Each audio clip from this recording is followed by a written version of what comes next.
There was no need to repeat. I disappeared instantly. Now I began to walk around the camp cautiously, avoiding meetings with Gordienko, Strelkov, Fieldov, and of course Skipenko. Hunger made itself felt stronger and stronger. Costic Suvorov continued to go to work with the junior lieutenants and tried his best to feed me, but he began to get sick often and was dismissed from the team for weakness. People became weaker, thinner, turned into walking skeletons, and some became edematous, swollen legs and arms. The death rate began to rise sharply. Every morning 10 to 15 people were taken to their graves. Suddenly Ovchinnikov died. Shigarian said that from cardiac thrombosis. Gusev, Strelkov, Polovoy and 30 other people left the camp. In place of Gusev was appointed Skipenko, and now lived with Stepan Pavlovich at the villa of the police commissar generals were also all taken away, they said. Directly to Germany, in a special camp for the top command staff. Nobody left the 13th barrack. They continued to live there, once gathered for work, but now forgotten by those who took them away. I let go of my moustache and beard to cover my gnarled mouth, but I couldn't get used to speaking without teeth, whispering. The winter was early, snowy and frosty, and in addition to hunger, we began to suffer from cold. We were given overcoats, old, torn, Soviet and Polish, but not enough for everyone. Lice began to appear again. The bathhouse was only heated twice a week, and since there were more than 5,000 people in the camp, it was difficult to get in. In the middle of the bathhouse we washed with hot water, and near the walls the water froze in buckets. Those whose shoes had completely fallen apart were given Dutch wooden shoes or boots in which it was difficult to walk, as they padded and rubbed the feet in the instep until they bled. I was concerned about the condition of Costic Suvorov. I became very much attached to this 20-year-old boy. His fate was tragic. Suvorov was not a real surname, but adopted by him to avoid persecution by the authorities. His father was a corps doctor with the rank of general and a personal friend of Tukhachevsky, and of course in 1938 he was shot. His mother, a half-French woman, a famous and talented pianist, was exiled to Ashgabat, where she worked in a factory. Costic himself was also a talented and hopeful pianist, but after his father was shot, he was kicked out of the conservatory. Having somehow changed his surname, he tried with the help of his mother's acquaintances to continue studying music, but it failed. He worked as a janitor, loader, porter at the station, and in the 40th year he was mobilized into the army, sent to a military school, and he came out of it with the rank of junior lieutenant. I met him during our escape from Brest-Litovsk to Gomel. He was then in one of the polbats of our fortified area. We met him again in Bobruisk in the very first days of captivity, and from then on. He was always a member of our little group. He was tall, thin as a whip, with huge dark eyes that were closely shifted to the bridge of his pedigree nose. An intelligent, perfectly educated, and even better-mannered young man. But the abrupt transition from a happy, well-off childhood in an obviously happy and cultured family to the life of an auxiliary worker, and then a cadet of the School of Junior Lieutenants made him a silent, withdrawn, not by age sullen and cautious man. He became sincerely attached to me, and I became his trusted and only friend. Only to me he told of his life, of his grief, of his longing for his mother, whom he absolutely idolized. I, Borisov and Zavialov, much older and probably more enduring, tried our best to somehow influence Costic so that he would not slip into the abyss of depression. We knew that in the conditions of camp life it was possible to survive the impending hungry and cold winter only with the strictest self-discipline, both physical and, more importantly, psychological. We established a system for ourselves and strictly saw to it that each of us adhered to it steadfastly. Immediately after rising, in all weathers, we went to wash ourselves at the courtyard column, did, as far as our strength allowed, gymnastics, did not eat anything dirty and rotten. We used to boil any gifts of fate. Potatoes, rutabagas, beets, accidentally received. We always tried to get to any work, regardless of the hope to grind something or its difficulty and expediency. For example, before the frost we brought a large number of boards and logs to the camp and started to make wooden decks for the submarines. We did it in one direction, then began to dismantle them and relay them in another way. Then again we redid the already done work. All the time we were engaged in this Sisyphean labour with the sole purpose to do something, and not to rot alive on the bunks in the barracks. At first Costic, after he was thrown out of the junior lieutenant's command, went with us in the morning to wash and to Sisyphus work. But then he said that he had no strength, remained lying on the bunks, and when I insisted that he get off them, and at least walk around the yard, he sharply asked me not to bother. He was terribly gaunt, his eyes were sunken in. I find it difficult even to carry my own body, not that to work, or as you crazy gymnastics to do tiredly lying on the bunk, he said. I'm going to die soon anyway. Somehow I dragged him out for a walk. There was a large pile of logs near the now empty and locked stables next to the barbed wire that separated the camp from the streets of the city. Between the fence and the street itself was a wasteland 30 to 40 meters wide, but from the logs you could clearly see the life of the city, pedestrians, wagons, children. This was my favourite place. I came here usually alone, and sometimes with Tarasov, sat on the logs and looked at life. Their people walked along the street, with their affairs, worries, sorrows and joys. Living. And here, at our place behind 2 rows of barbed wire, under the constant guard of German bayonets, there was complete emptiness, only a hungry stomach, constant lightheadedness at the slightest exertion and the expectation of death tomorrow, in a month, in 2. We sat with Costic in silence. Then he suddenly said it's a pity they won't let me die here in peace. If I get sick, they'll send me to the Nord. It's a good thing I don't have any gold in my mouth. Do you have gold crowns? What kind of a strange question is that, I wondered. Well, they say that if anyone goes to the sanitary ward, the orderlies and doctors look at the mouth first of all. If there's gold, it's like a death sentence, they won't let him out alive. And everyone is involved in it. Orderlies, doctors, police, they get the main share. The patient, without the gold, into the ground, and the gold to the left, through the wire. They have contact with the population. They get whatever they want, even vodka. It's a good thing you don't have gold in your mouth. At least we are lucky in this, we will die ourselves. And these vultures will not kill us. It was getting worse and worse in the camp. Now, every day, early in the morning, the dead were dragged out of the barracks and piled at the entrance. A doctor or an orderly would come, state the death, make a note of it in the list of names of the barracks inhabitants, and the corpses would lie there, barely covered with rags, sometimes for several hours, until a cart came to pick them up. At first it was unpleasant and disturbing, but soon they got used to it, and almost nobody paid attention to their yesterday's bunkmates, lying in wait to be sent to their graves. Cases of dysentery and typhus appeared. There was a strict order to bring any sick person immediately to the sanitary unit for examination, and if there was a suspicion of typhus, the patient was immediately taken to a hospital camp, the so-called Nord, located a kilometre away from ours. Sent to Nord had the same meaning as taken to the cemetery. Almost no one ever came back from there. Once after the evening check, the senior crew chief, Captain Zhenya Afonsky, said to me, "Commandant Colonel Bikarich calls you to his office. Come with me." "Oh Lord," again I exclaimed involuntarily, remembering the summons to the barrack commandant only a few weeks before. No, it's on another matter altogether. Don't worry," Afonsky reassured me. In the small room at the entrance to the barrack lived only 4 people: Colonel Bikarich, his assistant, the barrack's senior police officer, one of the rare decent policemen of the camp, and the interpreter, the chemical engineer Bocharov, with whom we used to live in the engineering team. Of barrack No. 3. The case turned out to be of a very different order indeed. Fate smiled on me again. Bikarich was ordered by the commandant's office to form a separate work team of 12 men to load potatoes stacked in cages in the field for the camp kitchen. The team consisted of 3 men from each of the 4 rooms of the barracks. Bocharov from our room recommended to appoint me, Borisov and Tarasov, his acquaintances from the 3rd barrack. When the formalities were over, Bikarich asked me, "Are you physically recovered, able to work?" "It's not an easy job, thank you, mister." "Colonel, I can certainly do it," I replied. Bikarich detained me and began to inquire where I was from. Based on my name, he assumed we were fellow countrymen.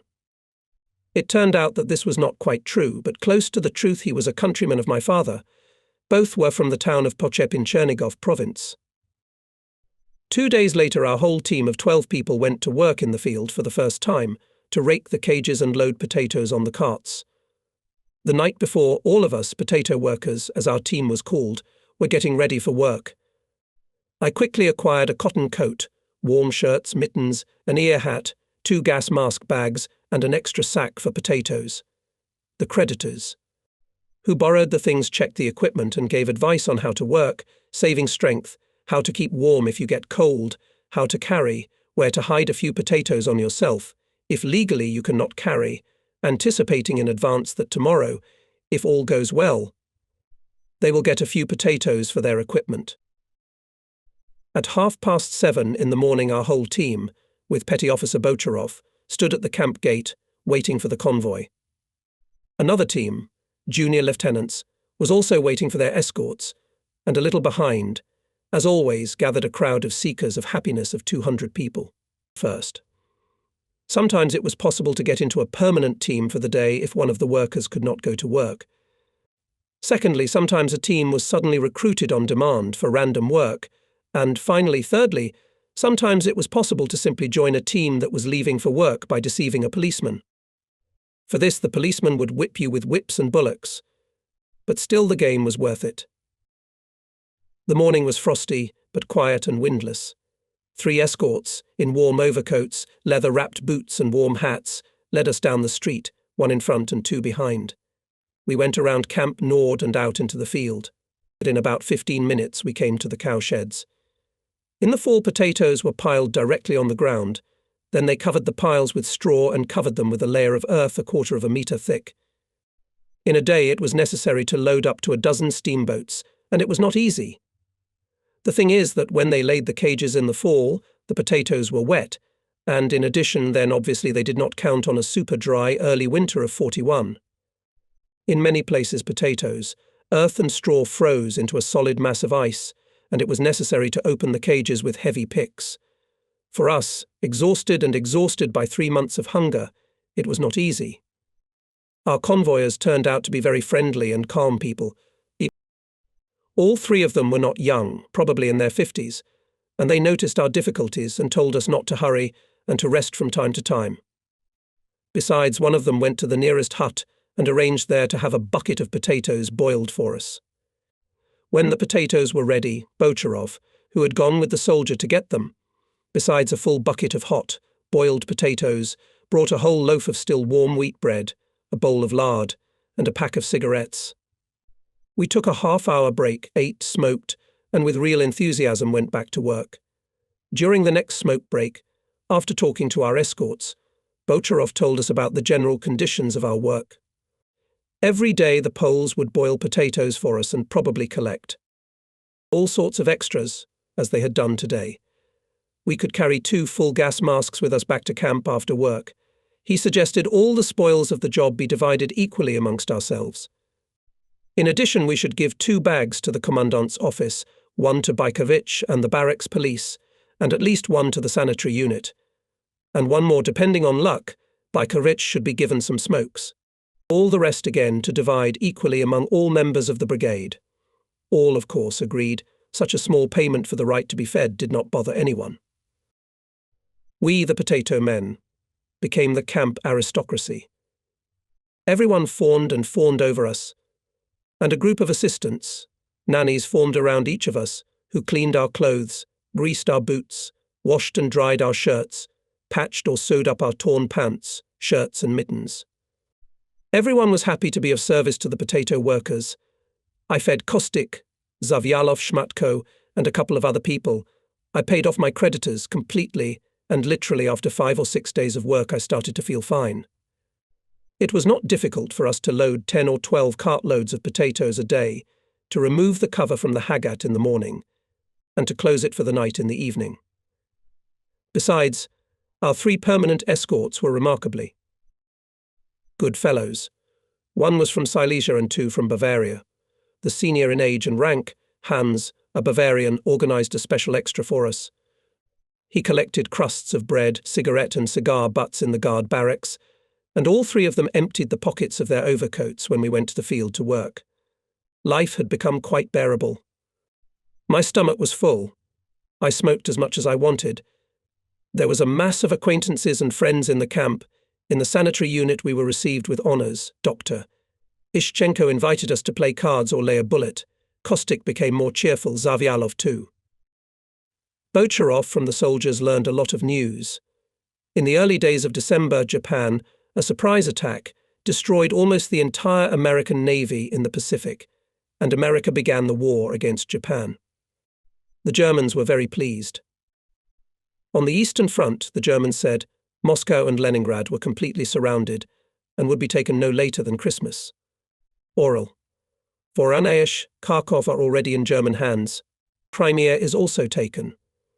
An unusually severe winter had delayed the general offensive, but in the spring it would all be over, and you will all return to peaceful life. And then US Hans said, smiling good-naturedly. Life was smiling. And then all at once everything fell apart. 2 weeks into our work, we were waiting for our escorts at the camp gate as usual. Suddenly someone took me by the shoulder. I turned around. Behind me stood my old buddy, a huge Gordienko. Go to your barracks, you can't go to work anymore. Vrozumiv. I wanted to object, but Gordienko pushed me hard, and I fell on the snow. Go to the barracks, cholera. Don't worry. Do you want to go to the sanitary unit again? I got up and immediately saw standing not far away Skipenko, who was looking at the whole scene with a grin. Our team stood with their heads down. All were silent. I wandered to the barracks. Passing through the crowd of happiness seekers, I met no sympathy. On the contrary, have you eaten potatoes? That's enough, switched to Baladu. Hey Major, sell your ear flap, I'll give you half a rutabaga, drop your bags. You don't need them, hey you, retired goat drummer. Give me your ration of bread. I'll give you 1 Grodno twist by acquaintance tick while you're still alive, or Gordienko will knock out the rest of your teeth. And all these nice, full of comradely participation remarks were accompanied by 3-storied mate and laughter. Baikovevich appointed Shmatko in my place.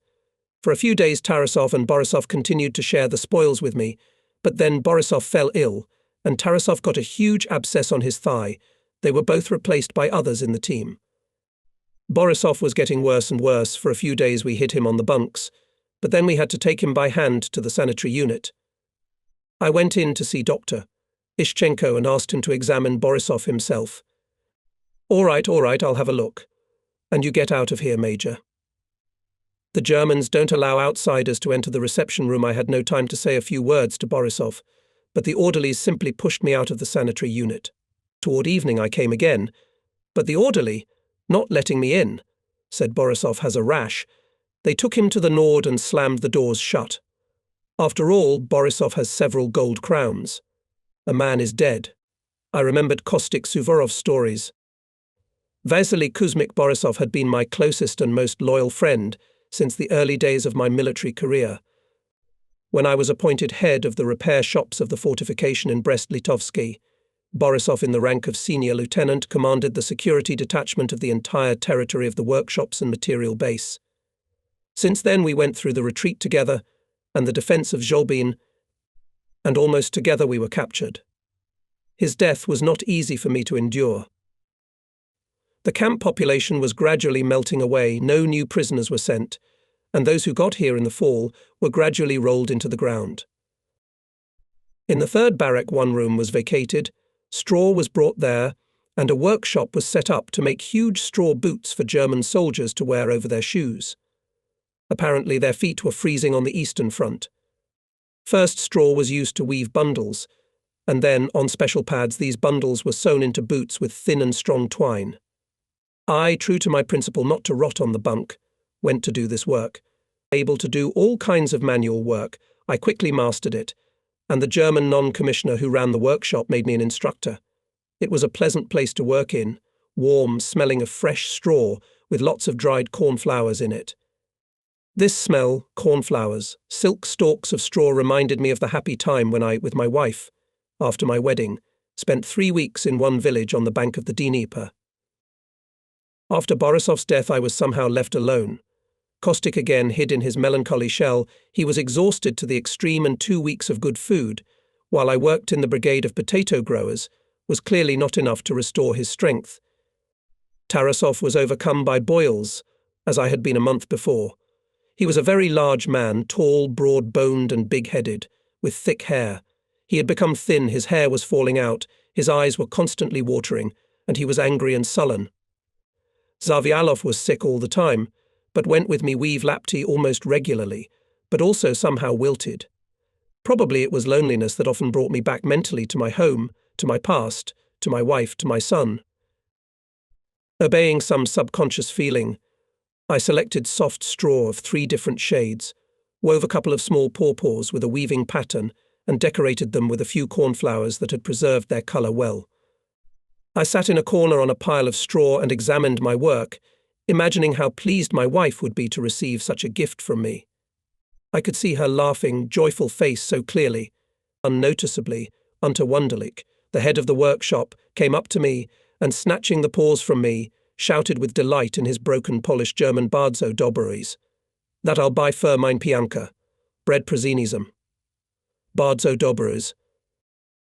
The transition from thoughts of my wife to reality, Wunderlich's face, the fact that my reverie was valued at a loaf of bread, exploded me, and I fell into a literally hysterical state. I snatched my pawpaws from the hands of the non-commissioner and, cursing ungraciously, sprang to the machine on which we were cutting the woven harnesses and instantly mangled my work into small pieces. I won't give it to anyone. To hell with the bread, go to. I shouted, choking with laughter and tears. Wunderlich looked at me as if I were mad, and left the room, and those who worked in the workshop brought water and somehow calmed me down. When they had all gone, I lay on the straw for a long time and cried like a child, sobbing convulsively. Finally coming to my senses, I returned to the barracks, soon after our potato men came from work. Schmatko, who replaced me in the brigade, in the first days of his aristocratic position, gave us potatoes and smokes, but very soon stopped. His special position in the barracks had turned his head. He was surrounded by flattery, attention, subservience. They listened to his every word, laughed at every joke, tried to catch his every wish. And me. Tarasov, Costic and Zavialov were not part of the group around him, every day more and more distant, clearly expressing their disapproval. And now Schmatko was sitting on the bunk. One of the sycophants was washing his feet with water heated on the stove, and he, a little drunk from satiety, was telling about some of his love affairs, causing the listeners to laugh at the lascivious details. Seeing me, he interrupted the story and shouted rudely and deliberately, "Hey, Major, run to room 5, take half a bag of potatoes from Kovalchuk, and bring them here. You can have a dozen for your work." I was already in a very nervous state, and here this insolent prank of Schmatko added fuel to the fire. "Listen, you, former Lieutenant Schmatko, and now a dirty drunken pig. I'm not hey Major to you, but Mr. Major. Got it. And you can send your lackeys for potatoes well. I wanted to give you some barabolki in a good way." "Out of kindness," said Schmatko, apparently a little embarrassed. "I don't care much whether it's good or bad, if it comes from such a gastropod as you. Try to think with your head, if it is still capable of thinking," I shouted back, and went off into the yard. But for Wunderlich the lapotki still had to be made, and I got a large loaf of free wheat bread.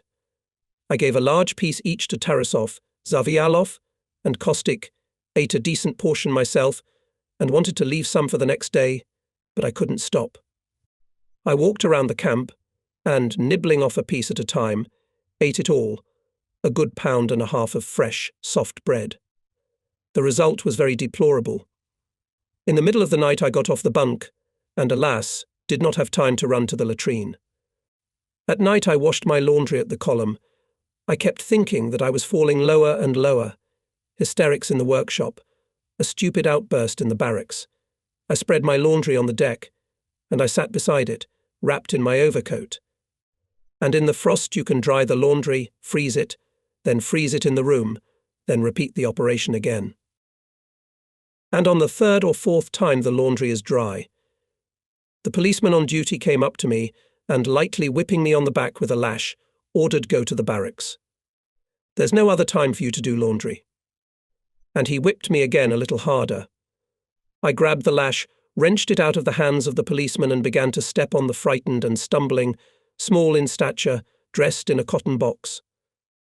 The picture was probably both comical and frightening me, half naked, in an open sizzle, with dishevelled hair and beard, long gaunt with open mouth, hoarsely spewing out a profane swear word, waving the stick in the policeman's face, and him, bewildered by the surprise of the attack, retreating step by step. We were just the two of us. The policeman had his back against the wall of the restroom, and putting his hands forward, began to persuade me, "Okay, you, friend, don't freak out, it's just for order. Go, my friend, to the barracks, calm down." I came to my senses, threw aside the sword, picked up my frozen underwear and left. Near the barracks I sat down in a snowdrift, and again I had a fit of hysterics. I cried, laughed, blew my nose, ate snow, wiped my face with handfuls of snow and laughed again. For 2 whole days afterward I agonized. Everything was terribly unpleasant and ashamed of myself. Some sudden nervous breakdown, hysterics, inability to restrain myself from gluttony, rude swearing. A stupid statement, I am Mr. Major to you, just like I am Mr. Senior policeman to you, understand. Say it again. I snapped, completely lost control of myself. I firmly decided in the future not to get loose and keep myself within some human boundaries. But these human boundaries in the conditions of camp life were losing their usual shape. Being determines consciousness, this postulate of Marxist sociology manifested itself more and more vividly every day. Genesis was bestial, and consciousness followed. Hungry, angry, exhausted physically and morally, thousands of former Red Army commanders, locked in stinking, dirty, ragged barracks, terrorized by the police, were losing the remnants of humanity. Genia Afonsky, the oldest man in our room, died, and Tarasov was appointed in his place. On the evening of December 31st, Bykovich invited Tarasov and me to celebrate the new year.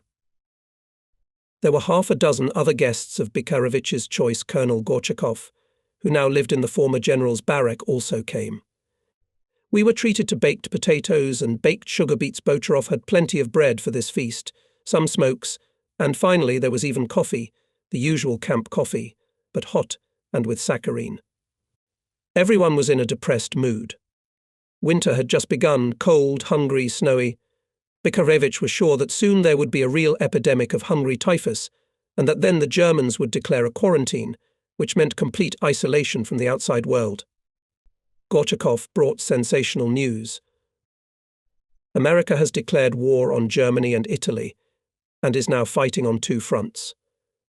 The Germans are not particularly worried about America's entry into the European war. They are sure that for America is much more important its conflict with Japan, and as long as it can somehow show itself here on the mainland, with England, France and Russia will be finished. However, the fact that the history of 1914-18 was repeating itself, i.e., the coalition of these countries against Germany, then the Kaisers and now Hitler's, did not, by historical analogy, bode well for Germany.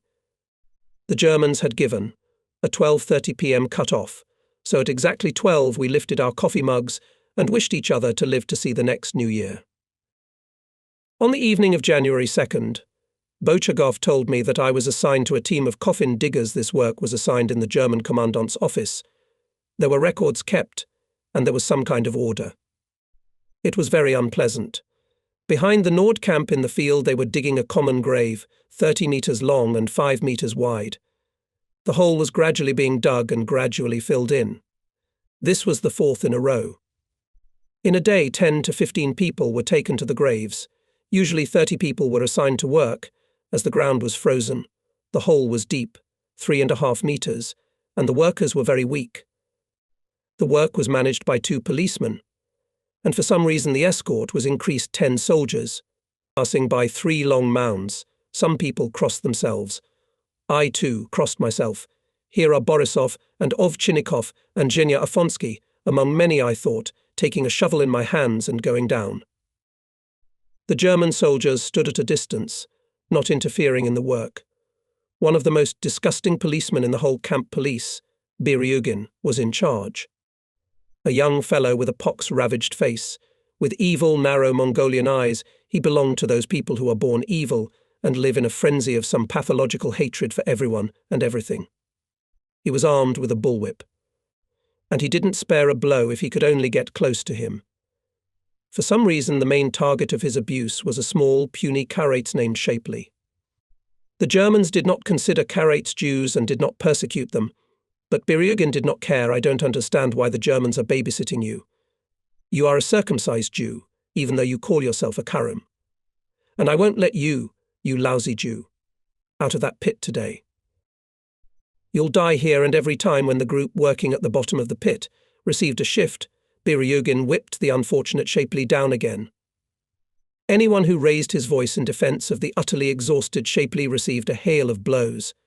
And suddenly, at the moment when Biryugin drove Shapely down again, one of the guards came up behind him and with a strong blow in the back threw Biryugin into the pit.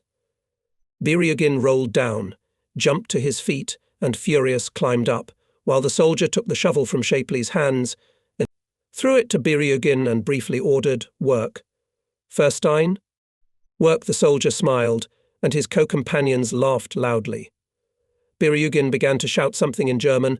Then the soldier himself jumped into the pit and quietly poked Biryugin's chest with his bayonet. "Work, Polizei, work." He stopped smiling.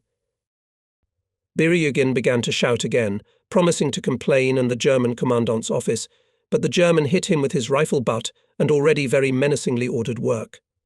Verfluchtet Schwein. Work." And until the end of the day this soldier did not let Biryugin out of the bottom of the pit, carefully watching that Polizei work, and every time, when already really tired Biryugin weakened the pace of work, the soldier gave him a slap with a buttstock and again said, "Work, work." The performance gave everyone great pleasure, though no one dared to show it, for fear of Biryugin's revenge in the camp after his return from work. Only when we passed the gate, and the convoy remained on the street, Biryugin came at us like a beast with his whip, beating us all in a row. We scattered, and he, with rage foaming at his lips, swore, threatening to send us all to our graves. He had his revenge, not on us, but on others. A couple of days later, 2 barrels were brought in to cesspool the latrine. One of the horses stumbled and fell into the pit, plunging into the stinking sludge up to the neck.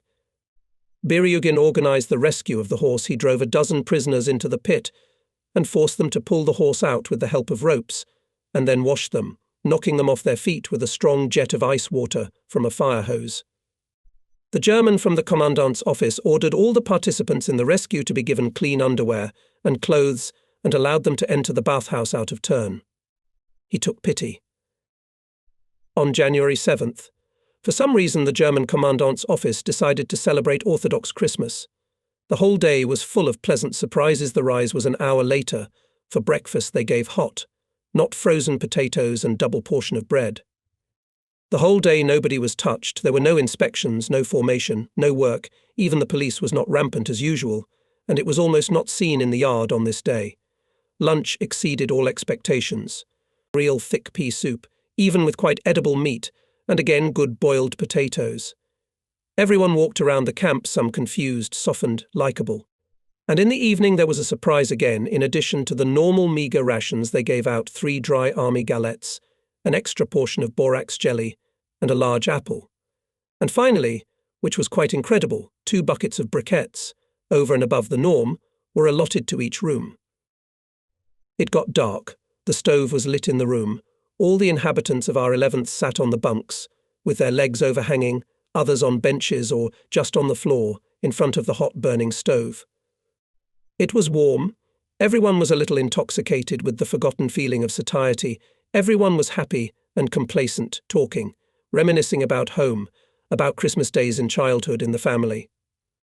I was sitting next to Tarasov on the top, and he was telling me about his childhood in Voronezh, about his wife, his 2 children, a boy and a girl, telling me, and he had tears running down his cheeks.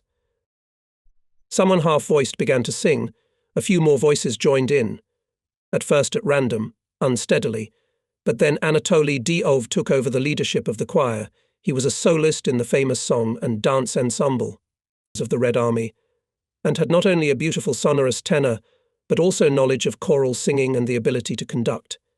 He seated all those who could sing in the right order and suggested that those who could not sing should not interfere with the choir. But listen. Glorious sea, sacred Baikal, began Anatoly. And the choir picked up. They opened the door to the corridor. The prisoners from other rooms crowded there. It became hot, so they opened the window. The barrack was the last one in the camp, and only 2 rows of wire and a 5-meter strip of ground separated it from the street. Song after song, they barely finished one and started another. Tolia was on an artistic kick. His voice sounded exceptionally good. A watchman stopped in front of the window. Another came to him. Passers-by began to stop on the opposite side of the street. They stood and listened. They opened the second window. The yard was not cold. There was a soft, fluffy snowball, sparkling in the light of lanterns. One of their soldiers shouted to the passers-by not to stop. But there, on the other side of the street, people realized that it was just for looks, and continued to stand. No one knew any Christmas songs. They sang a few carols, and then they went back to the folk songs that were well known to everyone. After each song there was friendly applause from the street and from the corridor. The soloists and all the members of the choir had probably never sung so well, so harmoniously, and with such feeling. Suddenly, during one of the pauses, someone sang Thy Christmas, O Christ our God, not quite confidently. Tolia picked it up, and the whole choir followed him. Those who didn't know the words sang without words. The light of reason has risen in the world, and the last words of the Troparian Lord, glory to you, sounded powerful and full-sounding. I saw that some people in the street took off their hats and crossed themselves. After the Troparian, we did not want to sing the usual songs. Everyone sat in silence, thoughtful. The stove burned out, the windows smelled cold, the crowd on the street and the soldiers at the fence began to disperse. "Close the windows," said Tarasov. "Here we have Christmas. I congratulate you, gentlemen comrades." The lights blinked twice. "Stand down. Go to bed, friends. Maybe we'll live to see the next one." That Christmas evening, somehow everyone suddenly became human again, calm, friendly. No one swore. No one said evil words. There were smiles on their faces. Christmas mood or full stomachs. Anyway, it was the last somehow bright day in our camp life. On January 11th, a quarantine was declared. Typhus, the classic hunger rash, and dysentery took epidemic proportions. The Germans did not enter the camp, and if they appeared in the yard, in cases of extreme necessity, they wore rubberized overalls, masks, rubber gloves, and were covered with some light yellow powder from head to toe. Death did not spare anyone. They died on the bunks in the rooms, died in the yard, in the restroom, in the sanitary unit. Prisoners died, policemen, clerks, interpreters died. Every day the corpses were dragged out of the barracks, stacked at the entrance, covered with rags, burlap or pieces of tarpaulin, and they lay there sometimes for half a day, until they were loaded onto a cart and taken to their graves. There were only 35 places in the sanitary unit, when the population of the camp was more than 5,000 people. Therefore, only those who were not sick with typhus were kept there, and those who were sick with typhus were sent to the Nord. Often these unfortunates were put on wagons on top of the dead, covered with tarpaulins, and on the way to the graves they were taken off at the Nord camp.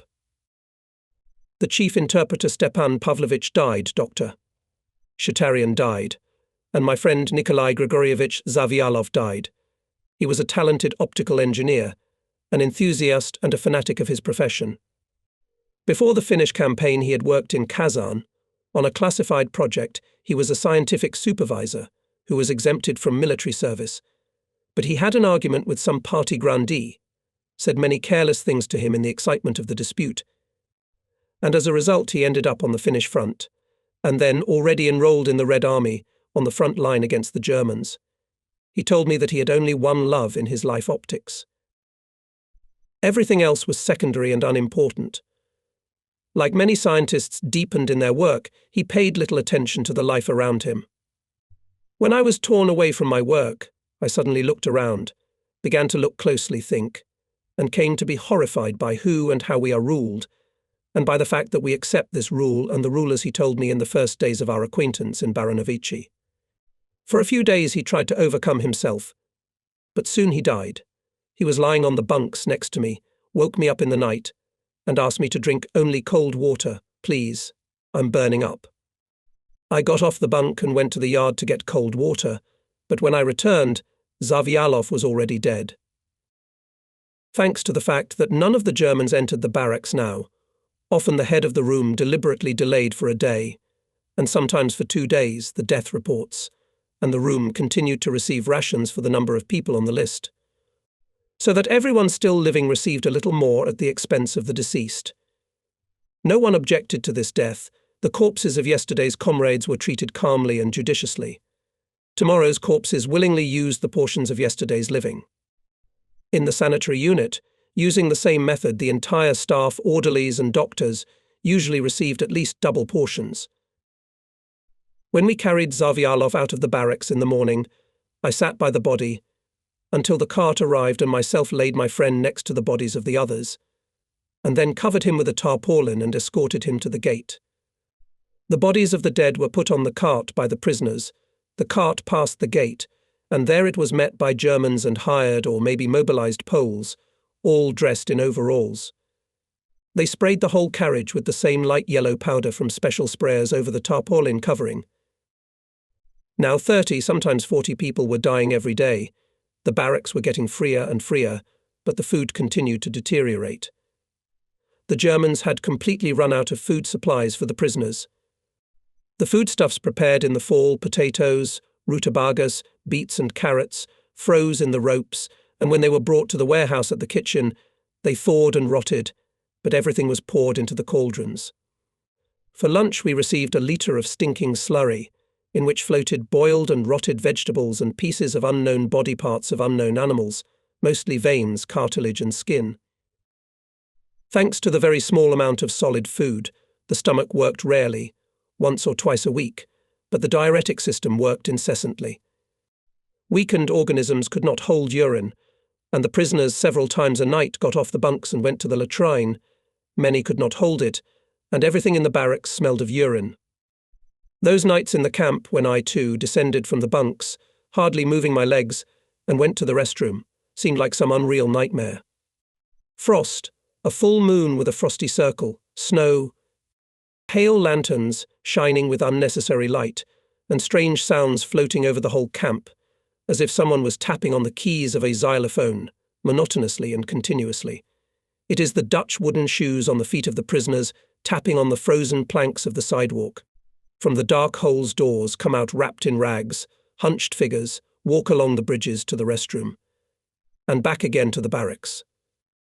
The police were very strict in making sure that the prisoners did not urinate in the courtyard. The guilty, caught red-handed, were sometimes beaten very severely, and if yellow traces of crime were found near the barracks in the morning, the whole barracks was punished by deprivation of weld for the whole day. The terror of the police continued, and even intensified from the moment of quarantine. The terror of the police continued, and even intensified from the moment of quarantine. When the Germans were in the camp, their very presence somehow restrained the atrocities of the police, and sometimes, as in the case of Karim Shapely and Polizei Birjugin, the Germans protected the prisoners from the arbitrary actions of the police.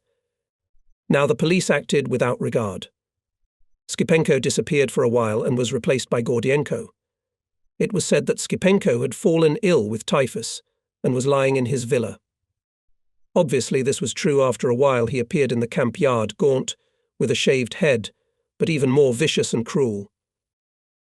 It was difficult to understand the basis of this organized terror of a comparatively small group of police officers, not exceeding 150 men, over the camp's population of 5,000. There was less of a physical element to it, i.e., fear of beating or even death. It was mainly a psychological phenomenon, perhaps inherited from pre-war life in the Czech NKVD terror land, a hypnosis of fear. Even when we began to talk about this topic among ourselves, many people were frightened and with fear in their eyes said, "Be quiet, stop these conversations, it will be worse."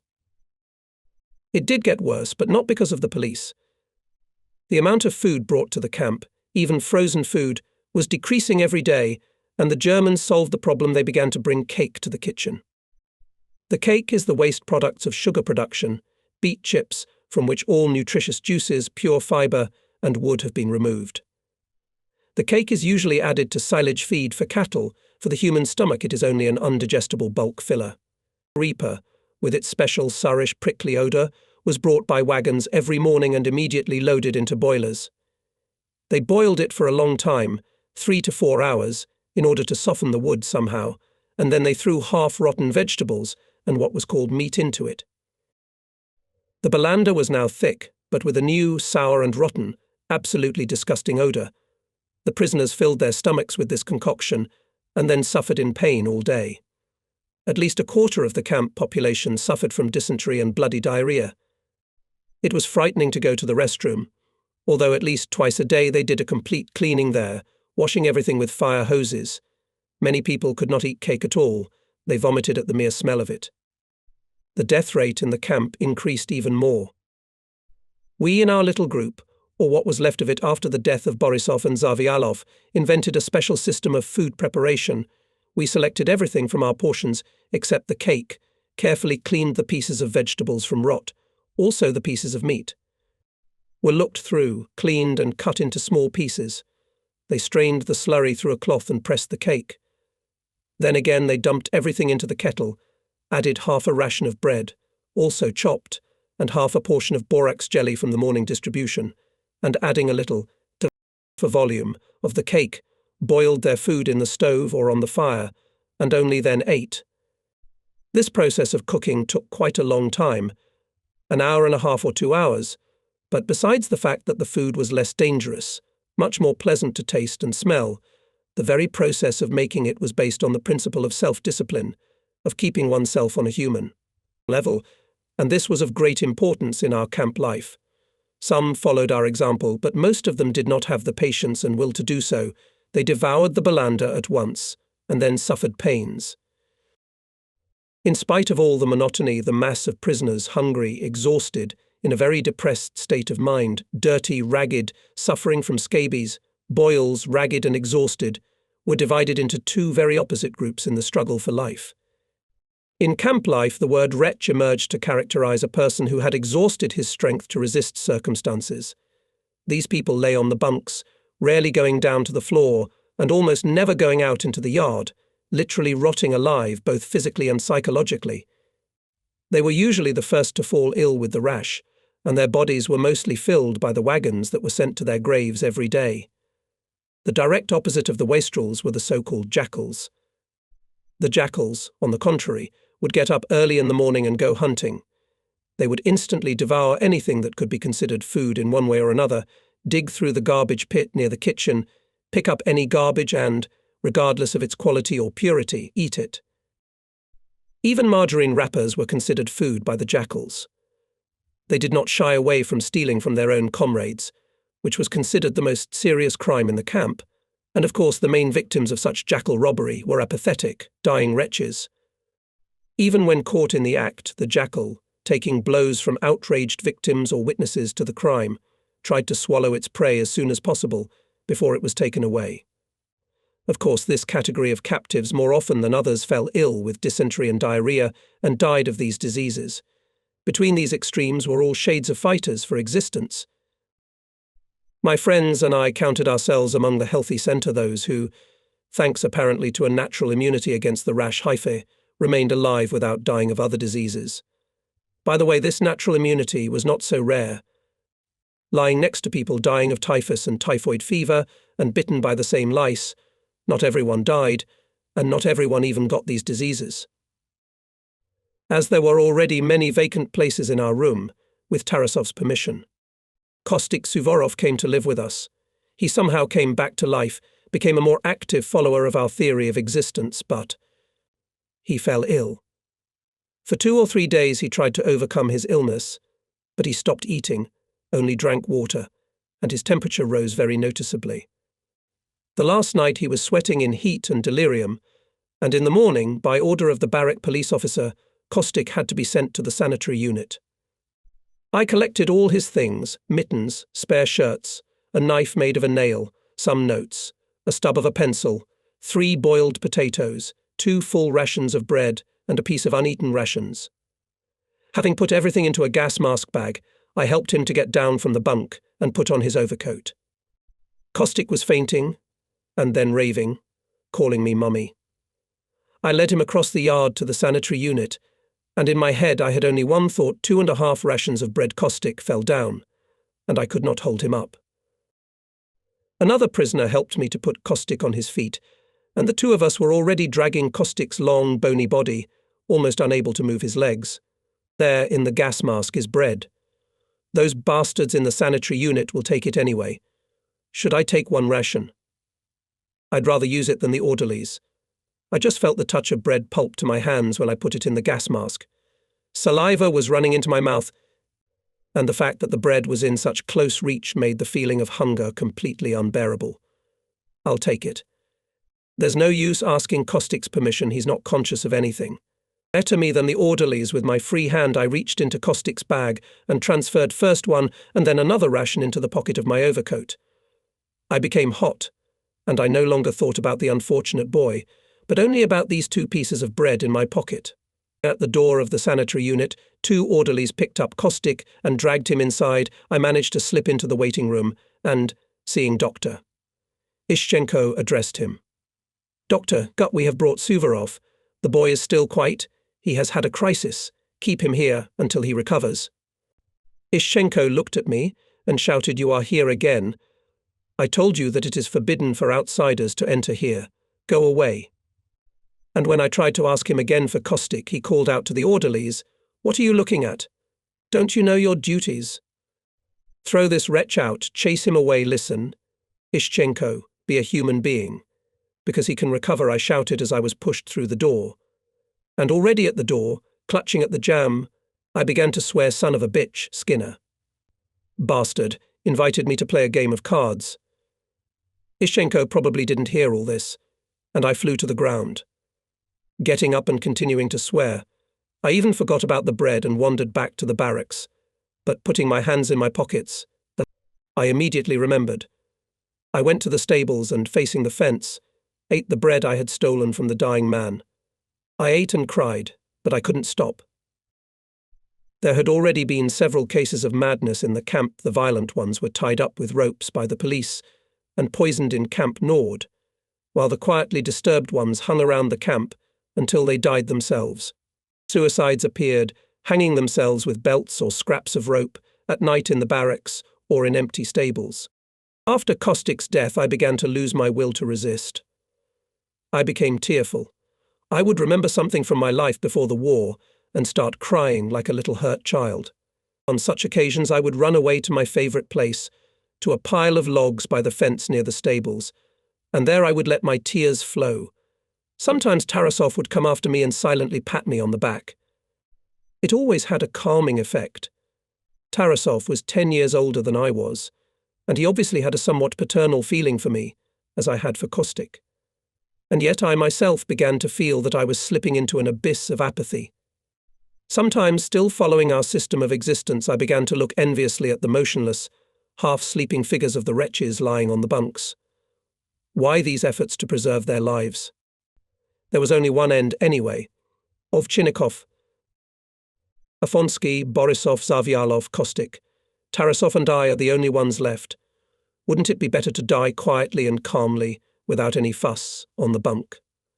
Or to tighten the noose around my neck with the last effort of will? I shared these thoughts with Tarasov, and he literally exploded. "Shut up. Idiocy. All of us with you have survived the battles, the wounds, Podnosi, Baronovichi, the Polizei, typhus and the stubble here. Only 2 months left till spring, and everything will be better. Don't you dare think of anything else than to live these few weeks more. Pull yourself together. I'm ashamed of you. And if I notice that you are evading the system you have devised, I'll beat you. By God, I have the strength and will to do it." Probably these words were said at the right time.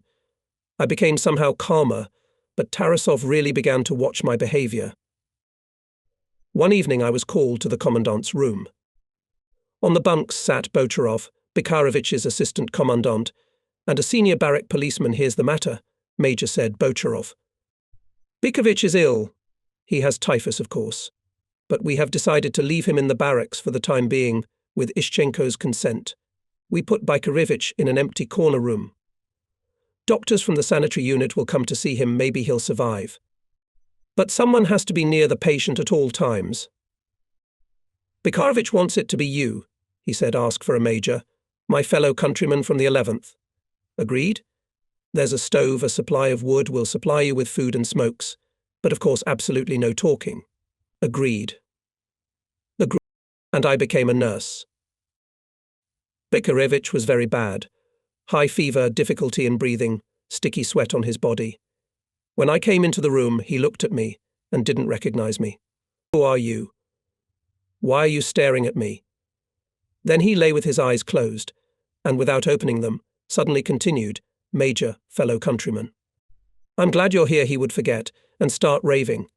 Then he would come to himself and tell me about himself, his family, his life, his work. Bekarovich was a colonel, but not in the army intendant service. He worked in the food supply department of the Red Army, but held a fairly high position and, of course, was a member of the party, lived and worked in Moscow, and was captured while on a business trip on the western border. He was a widower and raised 3 daughters. The youngest, Natasha, was his favorite smart girl, became a doctor, and all in her mother, both in appearance and character. He talked, forgot himself. Everything in his head began to get confused. It went on like that for hours. An orderly came twice during the day, took his temperature, gave him some drink, and in the evening. Dr. Ishchenko himself came. He came accompanied by Botarov, saw me, and was a little embarrassed. Oh, you're here, and held out his hand to me. Keeping my hands in my pockets, I answered him with a sneer. Yes, it's me. After examining the patient's stay, we'll have tea and play cards. Ishchenko, of course, did not answer. After the examination, he said, The colonel's heart is bad. We must try to keep the temperature down all the time. He took out a box of pills and ordered to give them to the sick man every 2 hours and to give him cold water more often. I had a strong desire to strike this man with the iron poker. Lying by the stove, I hated it keenly. On leaving the room, he looked in my direction. I intercepted his glance and said loudly, How about some kartishki, dear Mr. Doctor? He paused, and I added, Kartishki is nonsense, of course, but remember this, you son of a bitch. I won't forgive you either Borisov or Suvorov. I'll remind you of Koshagin too. And you bastard, better not get in my way. If I survive, don't get caught, you bastard, you coward. For 3 days Bekarovich died. I regularly fed him with water and snow, gave him pills according to the hours left to me by Botarov. The orderlies and the young doctor came, took his temperature, gave him injections. Bekarovich fell more and more often into oblivion, and in his delirium spoke completely incoherently and incomprehensibly. At dawn of the 4th day I awoke. The medicine had to be given again. Bekarovich was lying down and looking at me intently. Do you, Colonel, want to eat? I asked. No, I am dying, the end has come, he spoke softly but audibly. I went up to him and put my hand on his forehead. He was perfectly cold. Well, what are you? There's no temperature, obviously the crisis has passed. No, I'm dying. Cross me. Say a prayer. I was confused. What prayer to say? I had long forgotten how to pray. I hadn't been to church since childhood. I crossed him and began to remember aloud, Our Father, hallowed be thy name. Thy name. Thine will be done. In heaven and on earth. And ask us to forgive our debts. Amen, amen, Bekarovich repeated. I opened the door to the corridor ajar and said to a prisoner passing by, Get Botarov here, hurry up and get him. When Botarov and the assistant commandant of the barracks arrived a few minutes later, Bekarovich was already dead. My mission was over. Before leaving the room, I stood for a moment over Bekarovich's body, crossed it once more, and whispered from memory and forgive him his sins, willing and unwilling. Amen. In the middle of March, the quarantine was lifted. All those who were to die had died. The process of natural selection was over. Of course, the prisoners continued to die, but in much smaller numbers, and not from typhus. The quarantine was over, and the Germans appeared in the camp again, and in unexpectedly large numbers, as if they missed direct contact with the Red Army officers who had survived the hunger, ruminations, and typhus. Simultaneously, with the cessation of the typhoid epidemic, the Jean disappeared as well. Pearl Grote's so-called shrapnel Sometimes peas, though with worms, appeared in the soup again. Good, not frozen potatoes were brought from somewhere, and the daily portion of bread was increased by 1/4 pound. Life became better. Life became merrier. The worms in the Belanda were treated calmly. After all, it was meat and very squeamish mister. Officers always had the opportunity to catch boiled worms. They usually floated on the surface. The Germans literally rolled up their sleeves and got to work. All the barracks underwent a fundamental cleaning. Room after room was cleaned, washed, disinfected. Everyone was put through the sanitization and bath again. Everyone was cut and shaved again. Even my beard died, only my moustache was allowed to remain, and that was severely trimmed. At the same time, the clerks' offices started working with new intensity. A whole staff of clerks and officials registered and re-registered all those who had survived the winter. Every day someone was transferred to another barracks, either by profession or by military rank, or on the basis of nationality. I was called twice for the next registration, and suddenly I was transferred to Barrack No. 4, Ukrainian, or as they called it, Ukrainian village. I went to the commandant of this barrack, and he said that he was appointing me the second assistant commandant, and that I would live in the second room. In the first room lived the commandant himself, an interpreter with a very Jewish surname Vorobechik, a senior policeman and the commandant's first aide, and in the second room, where I was assigned, on 3 two-story iron bunks, there were the second aide, i.e. me, an elderly lieutenant colonel without a position, 3 barrack policemen and a spare interpreter.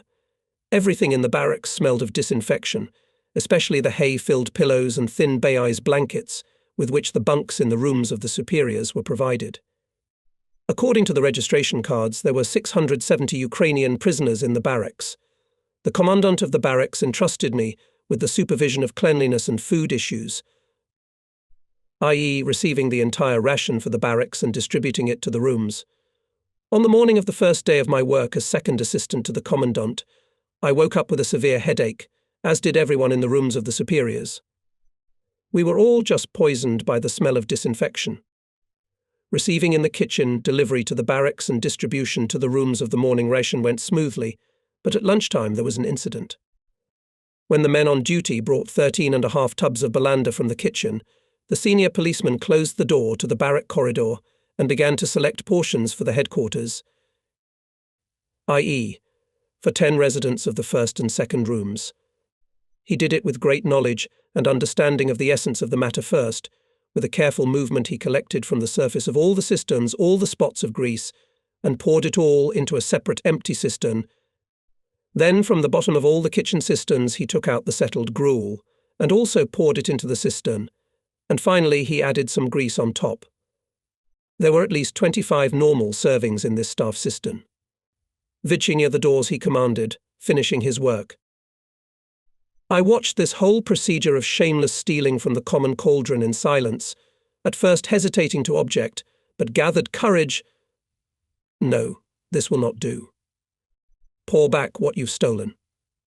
And I stood at the closed doors. What? Asked the policeman, looking at me bewildered. Pour it all back out, equally into all the cisterns. Got it, says who? Vitch and I out the doors. Vin his tail. The policeman was indignant. I said, pour it all back out. I shouted, and for more weight I gave the bewildered policeman a bad mate. Who are you stealing from? From your own boys, pour it all back equally, or I'll teach you, son of a bitch, how to steal with this ladle. And I snatched the heavy long-handled ladle out of his hands. Well, what are you waiting for? At the noise the commandant, Lieutenant Colonel Demianenko, came out of his room. What is the noise? What's the matter? He asked. And when the indignant policeman explained that he was taking away the staff portion, as usual, and Cisse Major ordered everything back to the Cooper. Demianenko grinned and said, And what can I do? It's his station, he said, to pour it back. Well, pour it back. It's his responsibility. All the soup was poured back into the tanks, and then I myself, well, according to all the rules, as a professional dispenser, stirring the soup, poured 10 portions of the day headquarters. Winking at the policeman who was gloomily watching my manipulations, I added 2 more ladles to the staff tank. To hell with you. It's for your greedy belly. Eat to burst. Of course, I would hardly have ventured into such a revolutionary performance if I had been dealing with the camp police rather than the barracks police. If the general camp police, living in a separate barracks and subordinated directly to Skipenko, could be compared to NKVD troops. The barrack police, subordinated to the barrack commandant, were the local militia. These policemen lived in common barracks, and if the barrack commandant was a more or less decent man, and such was the majority, then the barrack policemen behaved with the prisoners but many times more humanely, and were engaged only in maintaining order and discipline within the limits established by the barrack commandant. My debut as second assistant commandant was widely publicized in the barracks and created authority and general approval. My own boy, they said of me.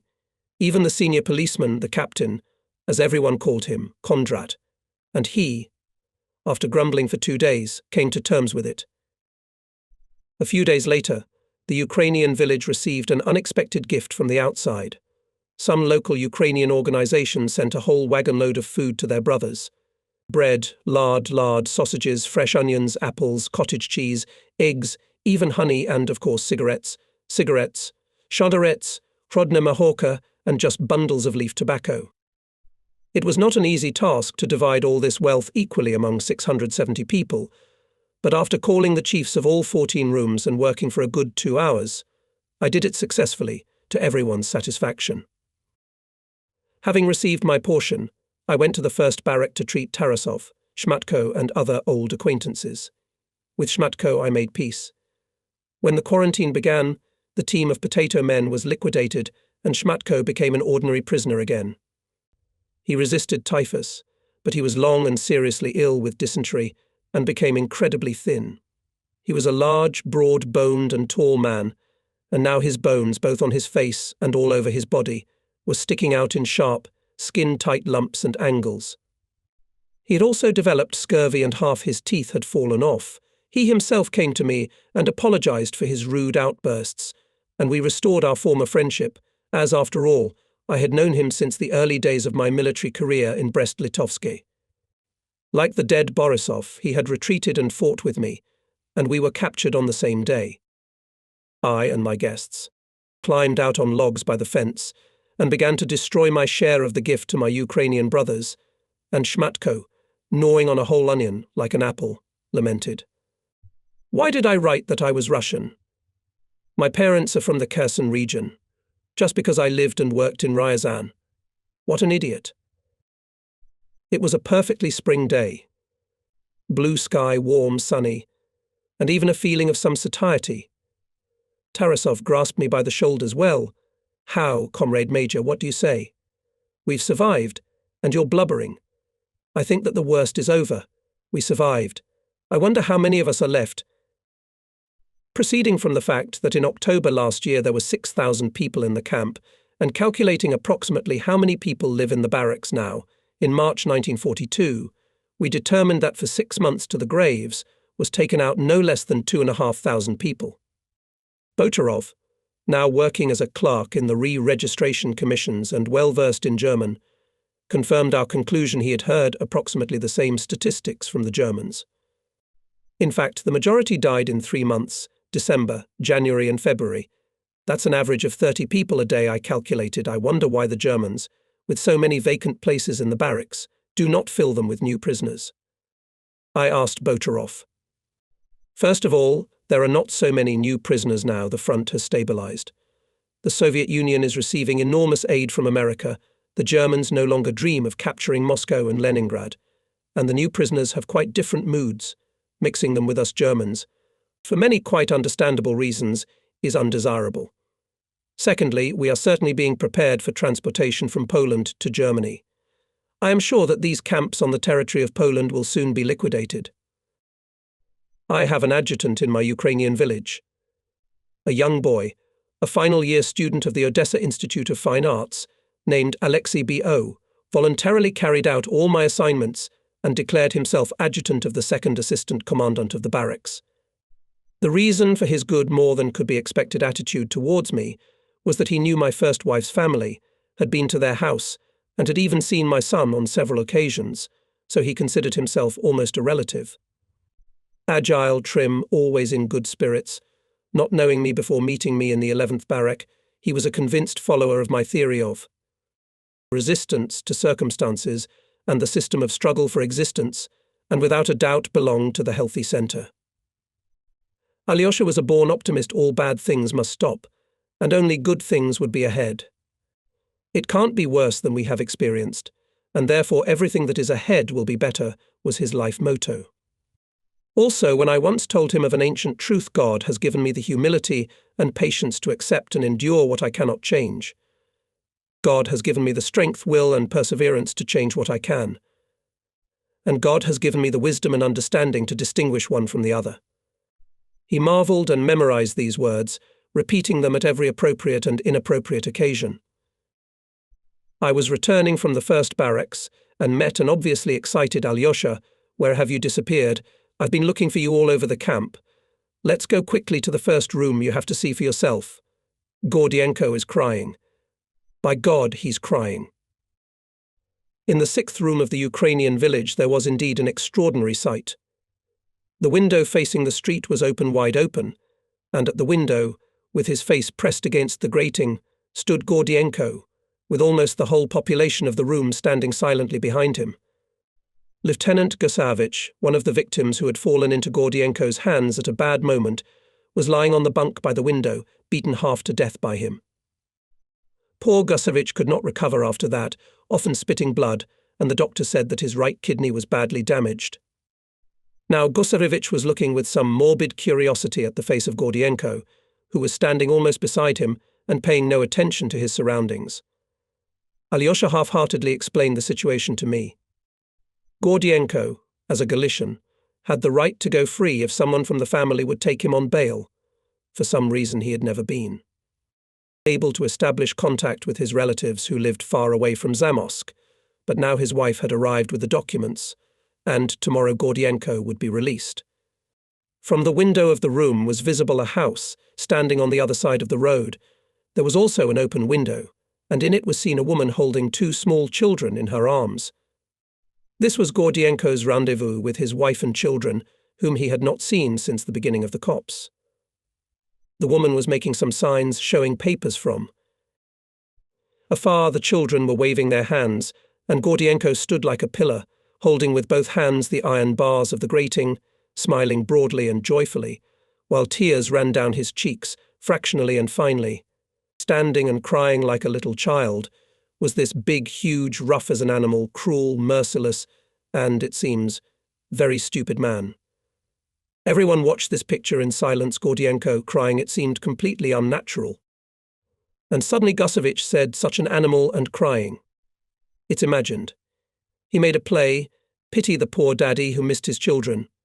And they're probably of the dog breed too. They bite, he said it strangely calmly and loudly, in the silence of the room. Gordienko shuddered and turned to Gusevich, looked at him, and turned back to the window again. He's going to kill the fool now, Alyosha whispered, and everyone froze. Gordienko waved his hand to his family and turning again to Gusevich, said almost in a whisper, Poshakai, Cholovich, and walked out of the room through the parted crowd of spectators.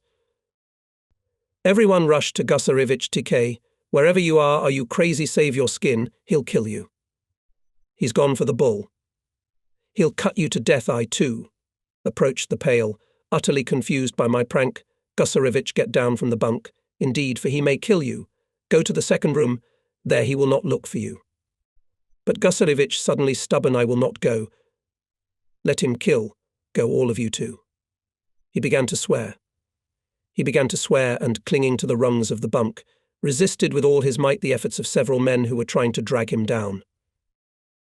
Someone shouted, he's coming, Gordienko is coming. It became quiet, and Gordienko's heavy footsteps were heard on the plank floor of the corridor. My heart, as they call it, began to throb. Gordienko, holding in his hands a considerable bundle, rushed into the room and, approaching Gusevich, who was frozen in horror, threw the bundle on the bunk beside him. He put his huge hands on Gusevich's shoulders and said in a husky, cracked voice, simple, brother ... simple, for God's sake. And after a moment's silence, he added again, for God's sake, and somehow sideways, without looking at anyone, he quickly left the room and the barrack. What a thing! What a thing! What a miracle, said someone, expressing a common thought. Gosovich seemed to freeze to the vapours, grasping the crossbar, and when at last he came to himself, and at the insistence of those around him, look what he has brought you, and began to lay out the contents, it was at once evident that Gordienko, on some impulse, had thrown into the bag the first thing that came to hand, a large white wheaten bread, a piece of pork lard, for some reason 5 huge woolen socks, a jar of cherry jam, a white linen shirt, a paper bag of dried apricots, a bunch of home-grown tobacco leaves, a flowery woolen scarf round his neck, 2 boxes of matches. Yes, there is still God in this world, I said, and left the room. Then Gosovich brought me a piece of bread and some leaves of tobacco. Here, try a piece of the miracle. Everyone, and in every possible way, tried to get into our Ukrainian barracks. First, everyone who had surnames that were clearly Ukrainian, ending in Enko or Sky, claimed that they had an error in the nationality column in their registration card. Others tried to prove that the ending OV was not necessarily a sign of Russian origin, referring to the names of famous Ukrainians Kostomarov, Dragomanov, Zirov, etc., and the majority of those who wanted to be on the list of residents of the Ukrainian village before the next cart with gifts for Ukrainian brothers arrived tried to use the surest way blat. Shmatko did get through and became a Ukrainian, but it all turned out to be in vain. As suddenly as the Ukrainian village was organized, it was liquidated. Bocharov said that it was due to the defeat of some 2 active Ukrainian center by the Germans, as if it had begun to make 2 great demands and claims, up to the demand to hand over all Ukrainians from the camp to form their national military units. And Barak no. 11 became multinational again. But the activity of the Germans continued unabated. Barak no. 8 was declared an engineering barrack and I was transferred there. My old acquaintance Colonel Gorchakov was appointed commandant of this barrack, and when I came to him, he immediately appointed me his assistant. How could I miss such a happy occasion? You, dear Major, are now a celebrity in the camp, a symbol of virtue and justice, he said, shaking my hand. All those who had completed technical education were gathered in this barracks. For what and why even the German commandant's office did not know, but an order is an order. And in the barracks were Bocharov, Tarasov, and a number of other old acquaintances from the 1st and 3rd barracks, who, like me, had survived a nightmarish winter. Spring brought with it many changes in our lives: the lifting of quarantine, the disappearance of cake from our diet, a sharp decrease in mortality, some increase in rations, and certainly a noticeable improvement in their quality. But the most important thing was that the Central Camp Police suddenly began to lose its power and authority. Several reasons probably contributed to this. Gusev, Strelkov, Polovoy, and several other NKVDists, as they were called, had left the camp even before the quarantine. Skipenko was obviously seriously ill. He rarely came out of his villa, and if he did crawl out into the camp yard, he walked slowly, with difficulty, leaning on a stick. Gordienko was released soon after the sensational incident in the Ukrainian barracks, with the loss of the central leadership. The barrack police was under the full control of the commandants, and the general camp police had to act more cautiously, because in the yard there was always a noticeable presence of German personnel from the camp administration, and many of them had a very negative attitude to the traditional methods of the police with the use of sticks, whips and bulls. But the mass of prisoners after the winter natural selection was already in a completely different mood. Somehow the pathological fear of the polizei disappeared, the hypnosis of their totalitarian power dissipated. Obviously this natural selection was not only physical, but also spiritual. The prisoners began to consider themselves again, to feel not dying wretches, but recovering people. It began with a very revealing incident that took place in Barrack 8, just when the Ukrainian village was being formed in Barrack 11. Camp policeman Stasiuk in the barracks corridor picked on some prisoner and hit him on the face.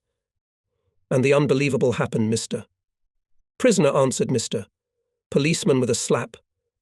Enraged Stasiuk rushed to beat the prisoner, but ran into the fists of a whole group of his comrades in arms. Moreover, the exit from the barracks was blocked by a crowd of prisoners and demanded that the policeman apologize. If you don't apologize, we won't let you out alive. Stasiuk had no choice. But when, having jumped out of the barrack and immediately ran to the neighboring barrack 6, where the police were, He returned from there with reinforcements of several Polizei armed with whips to retaliate and suppress the revolution. The unbelievable happened again.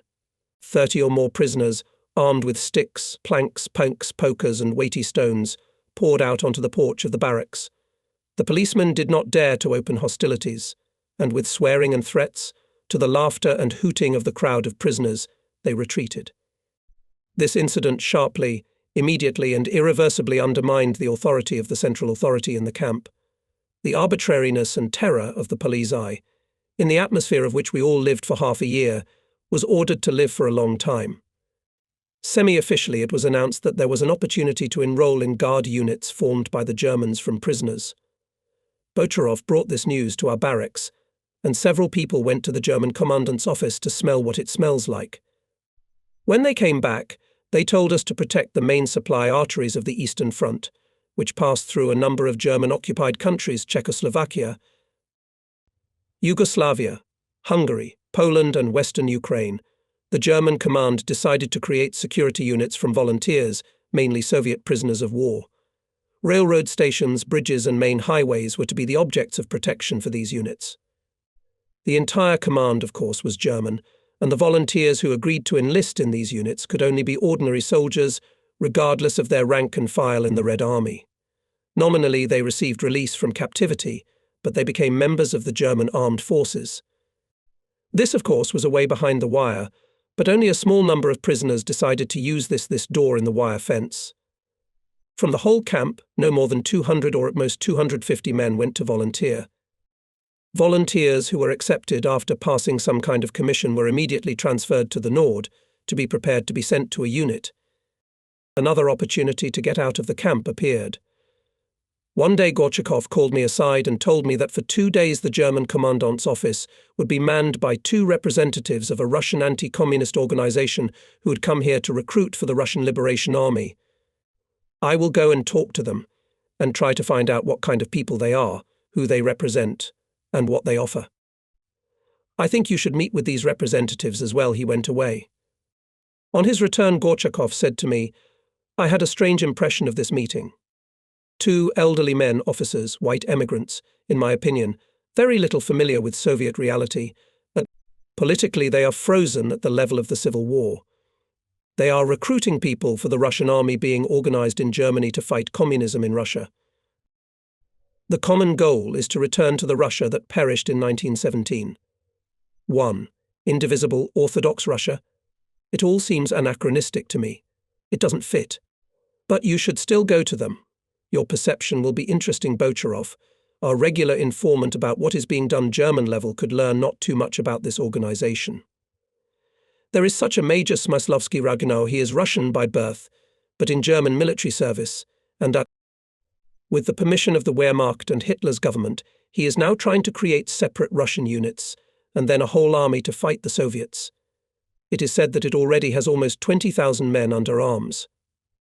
The organization is very Russian, very conservative, and at the top is all white immigrant. I still decided to go to the reception, but while I was getting ready, the representatives had already left. The same Bocharov said that only 37 people from the whole camp agreed to join this organization. Alyosha also got into our engineering barracks. The Germans recognized that a student who had actually finished his studies and was already working on his diploma was a person with completed technical education. Alyosha, saying, however, that he was an architect, concealed that he was an artist architect and not an architect builder. But in any case, from the first day of his stay in our barracks, he again zealously began to work as adjutant to the assistant commandant of the barracks. In the second half of April, it was officially announced that on the following Monday our camp would be closed and the entire prisoner population would be transferred to Camp Nord for 2 or 3 days for shipment to Germany. And on Sunday, early in the morning, even before rising, I was awakened by Alyosha. Get up quickly, Major. Do you know what happened? Biryugin Tolka was killed. At night in the restroom. The camp is full of Germans. Geka is here. Skipenko crawled out. Who killed him? How was he killed? I asked, hurriedly dressing. I don't know. I don't know. Killed. That's all. I went out to the porch of the barracks. There was already a crowd of curious people standing there. The latrine was cordoned off by soldiers and the local city police. No one was allowed in, and anyone needing to visit this establishment was directed to the open latrine behind the stables. For at least an hour and a half the Germans were doing something in the restroom. A photographer came. Some civil servants, officers with SS badges came in and out. Then they carried out the body of the murdered man wrapped in a blanket on a stretcher, put it in a car and took it away. The distribution of the morning rations was delayed. The whole camp was lined up in the courtyard, and Commandant Gecker said through an interpreter, "Tonight one of you now standing in formation brutally murdered and then abused the body of one of your own police administrators. This is a crime and therefore we will take all measures to identify the perpetrator or perpetrators. The case has been referred to special organizations and the killers will be found and punished. I warn you that if any of you have any information about this crime, you must immediately report it to me or to your internal police chief, Mr. Skipenko. Those who know anything about the case but conceal their knowledge will be regarded as accomplices to the crime and will be punished in the same way as the murderers themselves." We were disbanded, we were given morning rations, but German soldiers remained standing guard at the latrine until noon. The Germans were still going there, inspecting, checking, measuring and photographing something. Of course, the whole day in the camp only talked about Beryugin's murder. Gradually, the whole picture of what had happened became clear. Beryugin was on night duty. Apparently, shortly before dawn, near the restroom, he was attacked by several men, dragged him into the restroom, tied his mouth and beat him brutally. Beryugin had both arms broken, his shin broken, his ear torn off, his nose broken, and his whole body bruised. He must have been beaten for quite a long time, but not to death. Then Beryugin was lowered, with his hands tied behind his back, head down into one of the glasses of the latrine, so that he was chest deep in the contents of the pit, and he died, drowning in the slurry. An inscription was written on the wall in charcoal: "To all creeps the same fate. The first visitors to the latrine in the morning found human legs sticking out of the point, tied with a belt to a wooden bar, and informed the police officers on duty." The belt with which the body was tied in a suspended position was Beryugin's own belt. Everyone expected some special action on the part of the German command, but nothing happened. On Monday morning, after the distribution of rations, everyone was organized with things, and the whole camp, having marched in a long column through the streets of the town, found itself in Camp Nord. This whole incident was forgotten by the Germans. Even no one was summoned for interrogation. Obviously, the death of a camp policeman was of very little interest and concern to them. But on our camp police, the Skipenkov gang, the camp NKVD, Beryugin's murder made a stunning impression. When we moved to Nord, all the policemen of the main camp were out of order here. In Nord, we had our own police. Skipenko and his companions locked themselves in their assigned room, and if they went to the restroom or to the kitchen for rations, they always went out in groups of 4 or 5 people, accompanied by whistling and shouts of "all foul beasts have the same fate." Who were the murderous avengers remained unknown. They, the participants in this act, knew how to keep a secret. Now all the prisoners, those who had come from the main camp, and those who were residents of the Nord, were divided into 3 main groups. The first, the smallest, 300 or a little more people, were called volunteers. These were prisoners who had agreed to go to auxiliary units of the German army for guard duty. They lived in 2 separate barracks, were fed much better, and dressed in Polish military uniforms. After a few days, the volunteers were to be taken to a special camp for recuperation, training and preparation for service. The second group was called specialists, and all prisoners with any civilian specialty were enrolled here. In the group, where of course I and all my acquaintances and friends were included, there were a little less than 1,000 people. And finally, in the third, the largest group, there were professional military personnel, totaling 1,500 or more, and this group was dubbed soldiers. At Nord, we went through a series of procedures: baths, sanitization and haircuts. Then everyone was exchanged for underwear and uniforms. The underwear was old, often holey, but cleanly washed. The uniforms were varied, but mostly Polish army, also not new, but also clean, washed and disinfected. We did not get overcoats. It was beginning to lay. Shoes were issued as well, soldiers' boots in relatively decent condition. Finally, everyone's personal belongings were checked, taking away anything that could be used as a tool or weapon, and new Polish army woks and spoons were issued to everyone. Canned cans, homemade woks and bowls, homemade spoons and all other homemade utensils were requisitioned and thrown away. All this preparation for shipment to Germany took 3 days. The day before departure, an agitated Tarasov came to me and said, "Listen, if I am not suffering from hallucinations, I just saw Vasya Borisov. We were passing in formation of volunteers, and I give my head for sure he was in the formation." "It can't be. Borisov is dead," I snapped out of my seat. "Let's go and see him," and I ran to the barracks of the volunteers. These 2 barracks were separated from the rest of the camp by a fence, but the wicket was not guarded and one could walk through it without hindrance. But here there was a real military discipline. At the doors of all the rooms there were watchmen, and the entrance to the rooms was forbidden to outsiders. When I asked if there was a prisoner named Borisov here, I was offered to go to the company clerk. I found him. Borisov. "We have 2 with that surname," said the clerk, looking through the lists. "Is there a Vasily Kuzmik Borisov?" "There is one, in the 2nd room." "Ask the duty officer to summon him."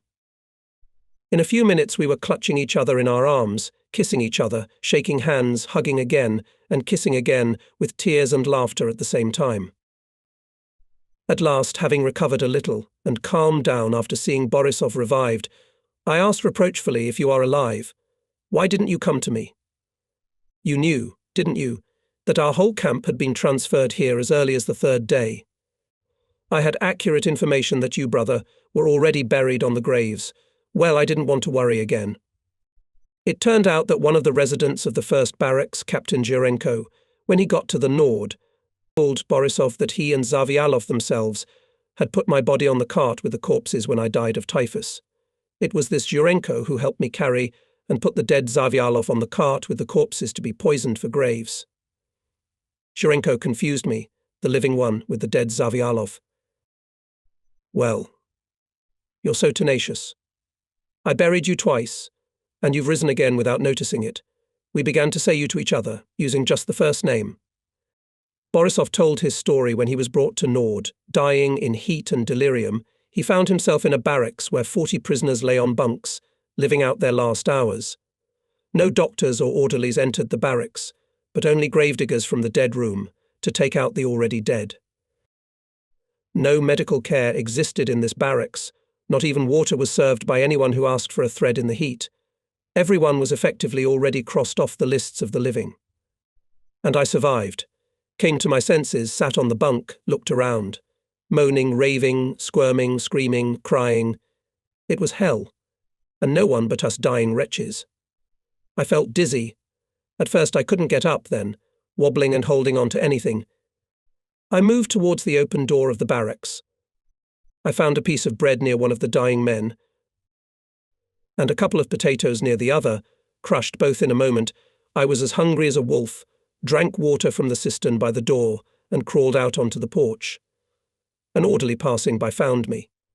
He was very surprised, kind of disappointed that I had survived. Jumped out of the adopted routine, the rules were that I had to be poisoned in the pit from the barracks of the dying, and I now found myself a convalescent, a rare exception. There were not many like me. The convalescent barrack was almost empty, and they fed there decently. So I survived. I told Borisov about what was happening in the main camp after his death. About the Ukrainian barrack, about Gordienko, the engineering barrack, the revolution of the residents of Barrack 8, the fall in the prestige of the police, the holes in the wire fence, and finally the murder of Biryugin. It turned out that these spring revolutionary sentiments appeared here in Camp Nord as well.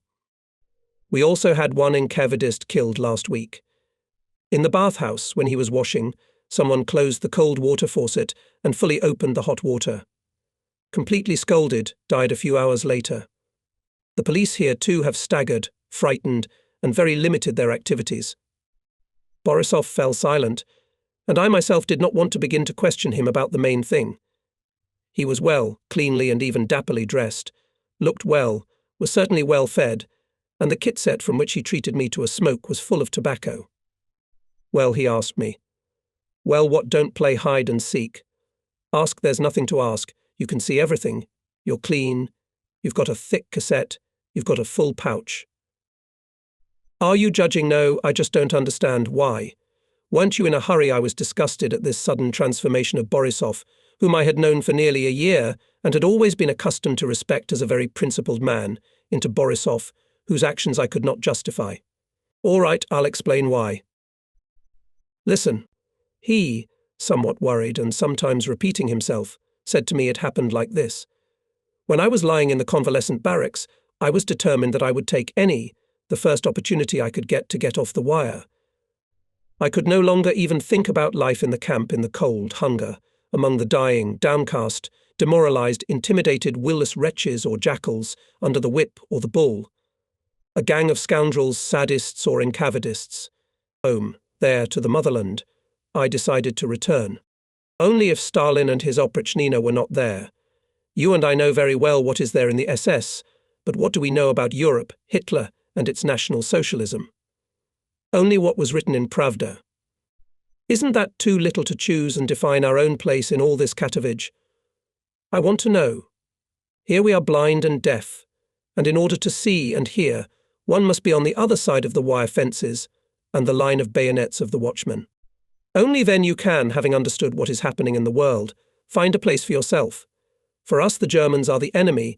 They contributed to the deaths of probably hundreds of thousands of people like you and me, only less fortunate or weaker. But why did it happen? You're not military and probably don't understand much, and we cadres were educated a long time ago. The Criminal Code, Article 193, Paragraph 22, says abandonment of a combat position or surrendering to the enemy without a direct order from a superior officer is punishable by firing squad.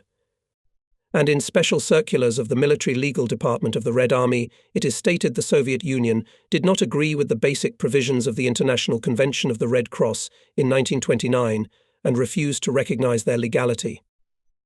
As a consequence, soldiers and commanders of the Red Army and Navy do not have the status of prisoner of war in case of being captured by the enemy, with all the ensuing consequences.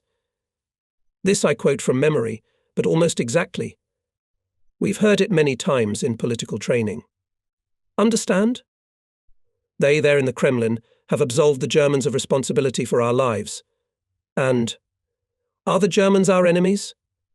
If they're enemies of Stalin and all his gang, they're my allies. I can't understand anything here in this pit, let alone decide. So I'm coming to the surface. To decide. Come with me, Nikolaevich. Where are you going? To work at some factory. 12 to 14 hours a day, and then to a barracks, certainly surrounded by wire, to sleep and work again? Here we are crazy about hunger and idleness, and there you will be crazy about slave labor and malnutrition. The Germans won't feed their slaves patties. I'll be able to decide something myself, and you'll be dependent again on the Germans' decision or someone else's depending on the outcome of the war. But I was not ready for such a step. We parted with Borisov. For him the main thing was to go free, and through what doors was of secondary importance. For me, even recognizing the logic of his thinking, what doors was of primary importance.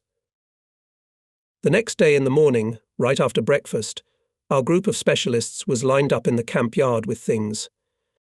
And after a thorough name check, the column, passing through the city along the same path, passed the town hall with a tower and a wide porch, by which we came to the railway station Zamosk. 40 men each were loaded into freight cars. To our bewilderment, together with us specialists, the whole Skipensky gang was loaded into one of the wagons, but without Skipenko himself. They said that he was so sick that he was left in the camp infirmary. Apparently these too were considered specialists. Someone remarked, specialists, professionals, they are directly sent to work for the Gestapo. During the inspection, before the column left the camp, each prisoner of our group of specialists was given a hard cardboard card with his name, military rank and number. My number would be I-7172. The doors of the cars were pushed open and locked, but the shutters on the windows, braided with barbed wire, were left open. The train moved on to Germany. It was April 26, 1942.